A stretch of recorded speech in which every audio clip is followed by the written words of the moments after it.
La femme jette son mari incapable au fond du puits, mais quand elle remonte le seau, c'est un seau plein dehors. On raconte que ce puits est magique. Quiconque le voit restera sain et sauf en bonne santé. Les deux sœurs y trouvent une peau de bête, avec un message qui dit que pour avoir plus dehors, il faut descendre de la nourriture. La femme comprend alors que son mari a eu un malheur. De toute évidence, une créature terrifiante se cache en bas, pour vérifier ce qu'elle soupçonne. Elle regarde l'homme endormi à côté, et comme prévu en le descendant puis en le remontant, il y a encore un seau dehors, avec autant de richesses. Elle n'aurait jamais besoin de travailler de leur vie, mais la cupidité leur brouille à l'esprit. Alors la femme va chercher le shérif avide et argent, et lui demande un cadavre. Le shérif croit d'abord à une blague, mais elle sort aussitôt un sac dehors. Voyant qu'elle est riche, il accepte sans réfléchir. Cette nuit-là, le shérif tombe sur un vagabond sale et négligé, et elle élimine sans hésiter. Le lendemain, il apporte rapidement le corps, pour l'empêcher de révéler le secret. La femme lui donne un sac d'or pour le faire taire, mais le shérif demande d'où vient l'or. La femme le met sévèrement en garde. Ne pose pas de questions inutiles, et contente-toi d'obéir. Le shérif n'a pas l'habitude qu'on lui parle comme ça. Sa colère monte de plus en plus. Alors il décide de leur donner une leçon. Dans la nuit, alors qu'elles dorment profondément, un bruit de pas les réveille. Le shérif s'est introduit en douce, en voyant tout cet or caché dans la maison, et qu'on ne lui a donné qu'un sac.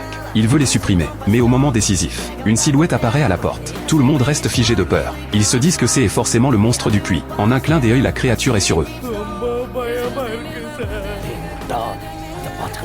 Mais les hommes de main sont déjà terrifiés. Ils essaient de fuir malgré les ordres du shérif. La créature leur barre la route, et à l'instant et après ils disparaissent avec elle. Puis les trois voient des mots sur le mur. Ne laissez pas le puits avoir faim. Comme tout est découvert, les deux sœurs avouent la vérité au shérif. Mais au lieu de paniquer, il a une idée encore plus folle. Il décide de massacrer tout le village, car offrir une seule personne au monstre ne suffit plus à le rassasier. Les trois s'entendent aussitôt. Le soir suivant, ils organisent une fête autour d'un grand feu dans le village. Quand personne ne regarde, le shérif fait tomber un poteau électrique en douce. Un fil d'acier tranchant se tendait un coup.